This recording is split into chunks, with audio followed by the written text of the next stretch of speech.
In 1943, that same young man was inducted into the United States Army, a segregated institution at the time.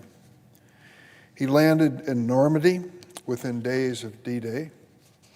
He fought across France in the Battle of the Bulge. While his unit regrouped, they heard rumors, horrible rumors, about a camp near Weimar, Germany. This young soldier and his commanding officer hopped into a jeep to see for themselves. What he witnessed at Buchenwald, the Nazi death camp, changed this man forever. He recalled in his memoirs, his first thought was, quote, "This is what happened to my ancestors. This is what happens when human beings see others less than human."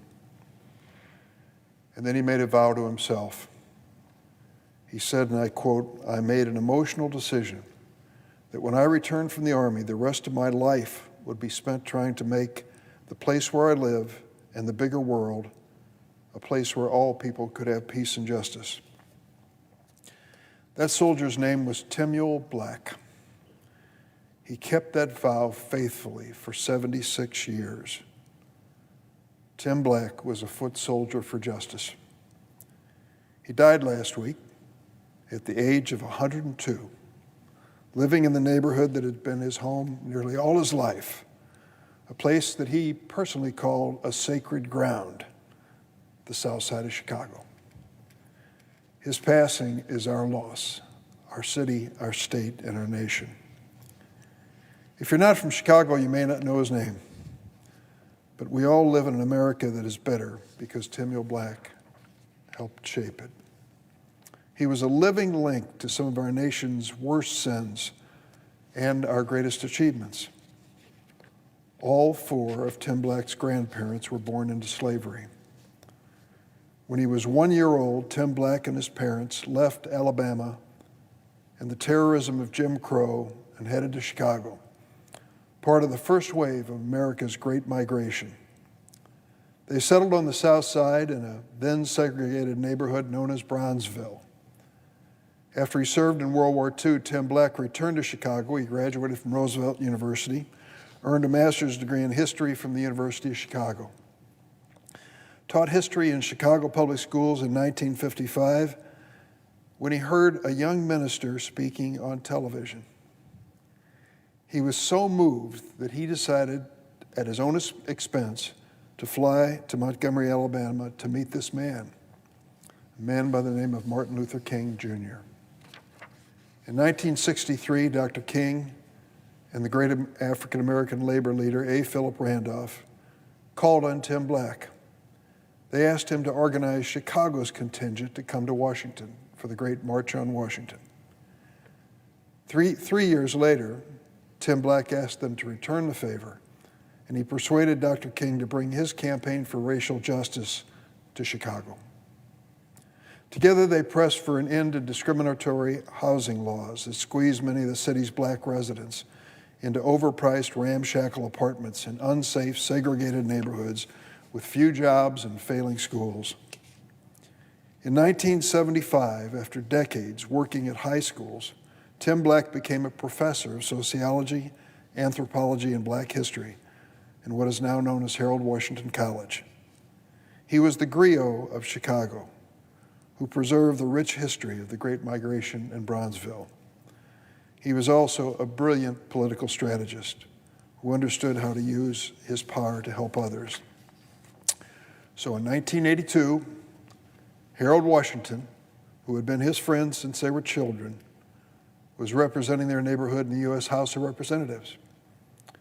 Professor Black and a few others went to Harold Washington and said, "You have to run for mayor of Chicago." Washington replied, "Sure, if you get 50,000 new black voters and raise $100,000, I'll consider it." Washington figured that was the end of it. They'd never reach those goals. But Professor Tim Black started a fundraising drive and helped organize a voter registration campaign that ultimately registered not 100,000, not 50,000, but 263,000 new voters in Chicago. And he raised more than $1 million for the Harold Washington campaign. In 1983, with the support from voters from all backgrounds, black, white, and brown, Harold Washington became Chicago's first black mayor. A decade later, a young lawyer by the name of Barack Obama sought out Professor Tim Black's guidance when he first considered running for office. Last month, President Obama returned to the South Side to break ground on the Obama Presidential Center in Jackson Park. Although Professor Black's failing health didn't allow him to attend in person, it's a good bet that ceremony couldn't have happened without him. Mr. President, I was blessed to know Tim Black. When Barack Obama, my Senate colleague from Illinois, was elected president, I was given a handful of tickets to the inauguration. The first name that came to my mind was Tim Black. He had to be there. And his wife, Zenobia Johnson Black, a personal friend who volunteered to drive me in my first Senate campaign. Zenobia is a wonderful person. She's an exciting driver, and we had many escapades together. So I invited Tim and Zenobia to come and sit in the best seats that I had for the inaugural of Barack Obama, the first African-American president from the South Side of Chicago. I was fortunate. I knew Tim Black. I counted him as a friend. I was there sitting next to him at his 100th birthday party. It was a great night, and the man still had it all together and a great sense of humor. Loretta and I send our condolences to his beloved wife of 40 years, Zenobia Johnson Black, his daughter, Ermetra, and countless friends and students. A great man has left us. He will be missed. Mr. President, I ask at a separate place in the record that the following comments be placed. Without objection. Tomorrow, the Senate's going to vote on whether to protect free and fair elections in America. And the big question we have to ask in the United States Senate is whether the right to vote and free and fair elections are worth any of our time. You see, the first vote we have here is on what's known as a motion to proceed. It's a basic question to the Senate. You want to talk about something? Is it important enough for your time? You want to bring it up here and say a few words about the right to vote in America? That's the first vote. I think it's pretty simple. Why wouldn't we, at this moment in history, with everything that's going on, spend some time talking about the right to vote? Senator McConnell, the Republican leader, says no. We shouldn't take any time to discuss the right to vote in the United States of America. He and many of our Republican colleagues are threatening to use the age-old weapon against civil rights, the filibuster, to stop even a conversation on the floor of the United States Senate about the right to vote. That would make the third time this year that Senate Republicans have used the filibuster to kill voting rights legislation. They filibustered the For the People Act twice this year after it passed the House. They said then that they support voting rights, but not that voting rights bill. They said more compromise was needed. Well, you can't reach compromise on anything until you talk about it.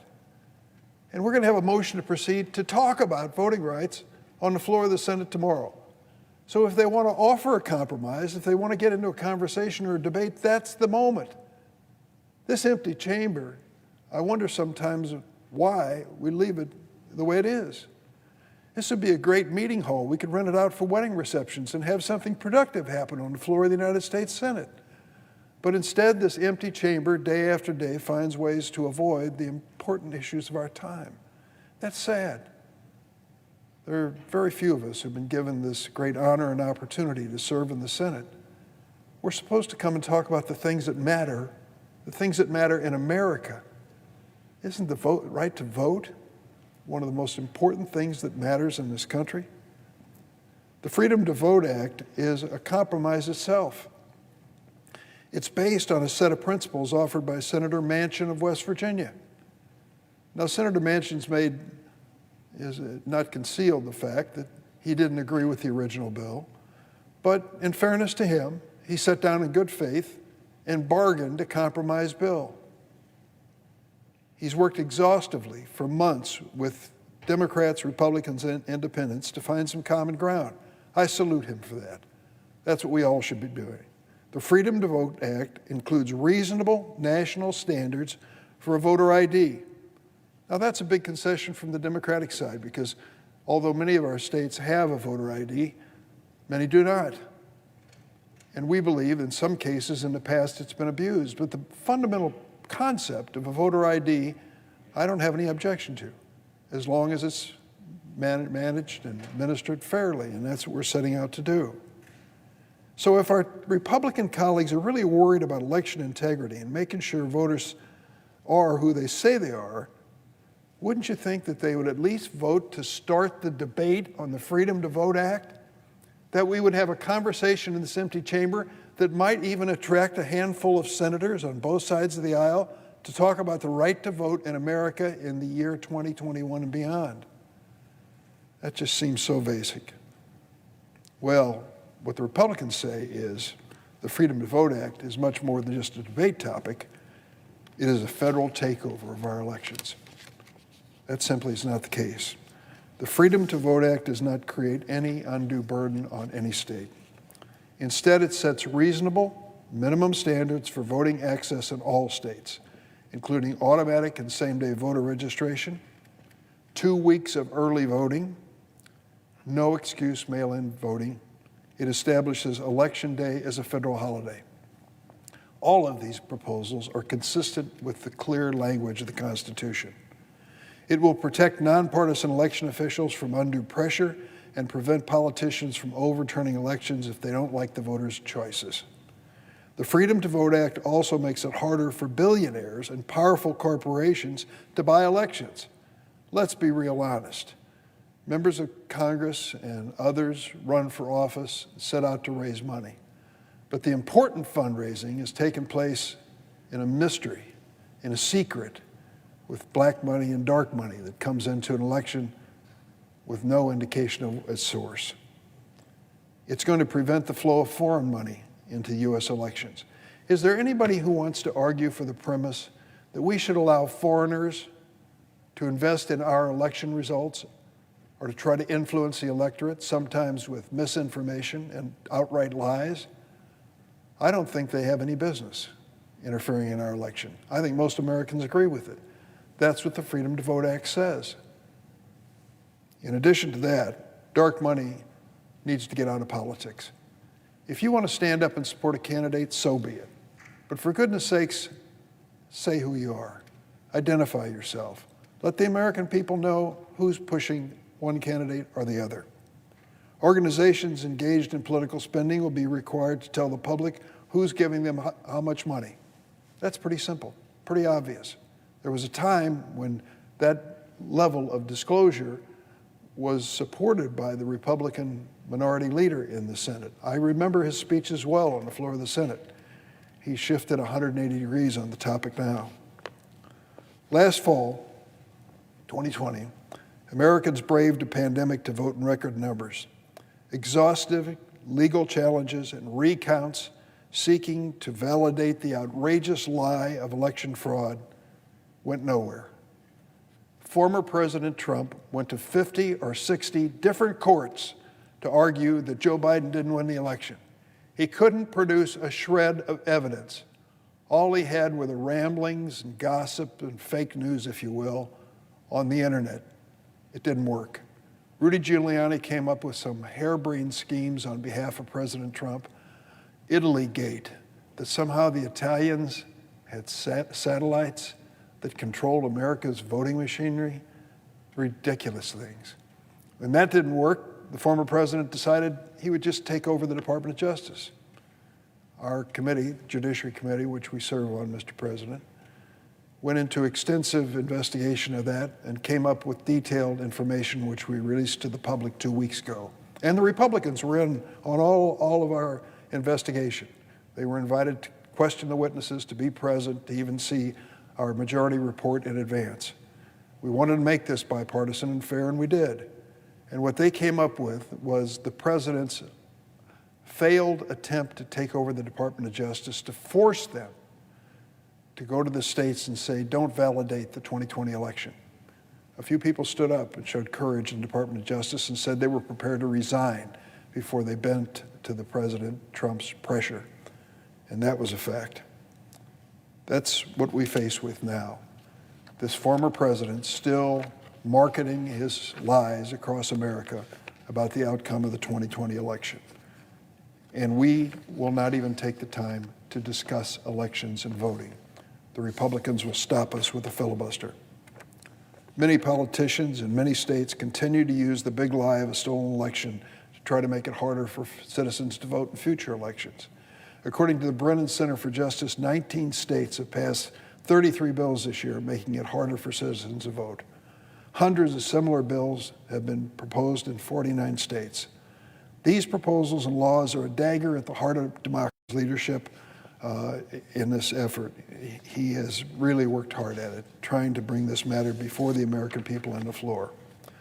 We've also been engaged in a similar process on an equally critical piece of legislation, John R. Lewis Voting Rights Advancement Act. Mr. President, I've been here long enough to remember a time when the Voting Rights Act came before the United States Senate and got 98 votes. Virtually all the Democrats, all the Republicans voted for it. No controversy. They believed that this product of the 1960s civil rights debate was fair. It said that in certain states with a proven history of discrimination against minority voters, when they proposed changes in election laws, we would examine them, pre-clear them, as they say. The Supreme Court tossed out that section, and we have tried to restore it.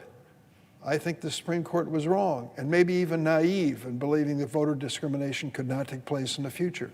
For example, when there was a contest over district maps in the state of North Carolina, and it was taken to a federal court, the federal judge said, and I paraphrase, they worked with surgical precision to discriminate against African-American voters in these maps. That's the kind of conduct which can't be tolerated in any state, red or blue. The Freedom to Vote Act is the first of two crucial steps we're going to take to protect what our late friend and colleague John Lewis called a, quote, precious, almost sacred right. And I hope that we also take similar action on the Voting Rights Act next week. Like both of these bills, the Voting Rights Act extension that Ronald Reagan signed in 1982 was a result of a compromise. The final bill, when President Reagan signed it and said, prove that differences can be settled in goodwill and good faith, wouldn't it be refreshing to have that happen again on the floor of this, the empty floor of this Senate tomorrow? That's all we're asking of our Republican colleagues. Don't use the filibuster, the weapon of Jim Crow, to abet the assault on voting rights. Offer amendments if you like, but work with us in goodwill and good faith to protect the voting rights which so many have sacrificed for. Mr. President, I ask briefly to be allowed to speak at a separate place in the record. Without objection. Thank you, Mr. President. The Republican minority leader came to the floor a few minutes ago and once again spoke about inflation. And of course we're concerned about it, and we're watching it closely. We're in an unusual period in our nation's economy. We're recovering from a pandemic, and the economy is getting back on its feet. And yes, there are problems. We see supply chain problems addressed by President Biden just this week. We know things that are stacked up trying to get in the United States. That was possibly unavoidable in the midst of a pandemic when consumer demand cratered, and now it's recovering, and our demand outstrips the supplies that are flowing into our country. But I also want to remind the Republican leader from Kentucky that his opposition to extending the debt ceiling, unfortunately, is also a problem when it comes to inflation. If there is uncertainty as to whether this nation will pay its just debts, obviously that'll be reflected in the financial markets and higher interest rates. Higher interest rates feed inflation. So the strategy of Senator McConnell when it comes to the debt ceiling is pro-inflationary itself. Also, he talks about the socialist spending spree of the reconciliation bill, Build Back Better. And he says in critical terms that the Democrats argue that the cost of this will be, quote, $0, close quote. He says what they don't say, what Democrats don't say, is they have to impose massive tax hikes for this to happen. Well, I might say to the senator from Kentucky, we have been very open about what our tax policy would be to pay for Build Back Better. That policy would say to those making over $400,000 a year in income that they would have to pay higher taxes. Yes, we've said it. Those people would have to pay higher taxes. And corporations, which are escaping their just tax liability, would now have to pay their fair share too. Certainly in those two instances, we are raising taxes. But the taxes don't touch the working people of this country or those in lower income categories, nor should they. He also says that we have a war, these are his words, a war on affordable energy. I want to just reflect on the word affordable energy. It is true that we have ample energy resources in most places in America. But to argue that they are affordable is to fail to take into account what the cost of climate change is in America and around the world. It is not affordable for us to have so many greenhouse gas emissions from fossil fuels that we are creating extreme weather events all across the world. And we've seen them here in the United States. We've seen the fires in your state of California and in the Northwest. We have seen the flooding all across the country, including the Midwest. We have seen violent weather occurring at times of the year when historically it never occurs. And we are paying a heavy price for climate change, global warming, and the fact that we are so dependent on fossil fuels. So when the Democrats, and it used to be another bipartisan issue, it no longer is, but when the Democrats sound the alarm about climate change and global warming, it is because current energy sources are not affordable in terms of the future of our planet. We have to find a better way. I'm sorry to see so many current politicians unable or unwilling to accept their responsibility to change this country and the world for the better, and to leave an earth, a planet, an environment that our kids can live in. I don't think that's too much to ask, and I think we ought to do our part. The last thing Senator McConnell went into this morning was giving new powers to the IRS to snoop. Well, I guess that's true in some respects. We believe that people who owe taxes ought to pay them. And the vast majority of American families are honest, want to do their civic duty. They file their taxes on time and try to pay every penny they're supposed to. Not more, but every penny they're supposed to. And yet there are many who are hiding their assets and hiding their profits and hiding their revenues and hiding their income from the IRS and not paying the taxes that they owe. Yes, they should be audited. Yes, they should be held accountable. Why should the average American family be held to a higher standard of honesty than the richest people in this country? I think it's only fair that everyone be held to the same standard. Finally, I want to say this memorandum by Attorney General Merrick Garland that Senator McConnell referred to earlier. He suggested that we are going after parents, that we want to somehow harass, intimidate, and arrest parents who are appearing before school boards. I went back to read this memorandum. It's very explicit. Those who engage in violent conduct at school board meetings are going to be stopped. They are violating the law, and they are violating the spirit of those meetings where communities come together and decide the fate and future of public education. I think the Attorney General is right. We should have safety in that environment just as we demand it here on the floor of the United States Senate. Nothing more and nothing less. Mr. President, I yield the floor.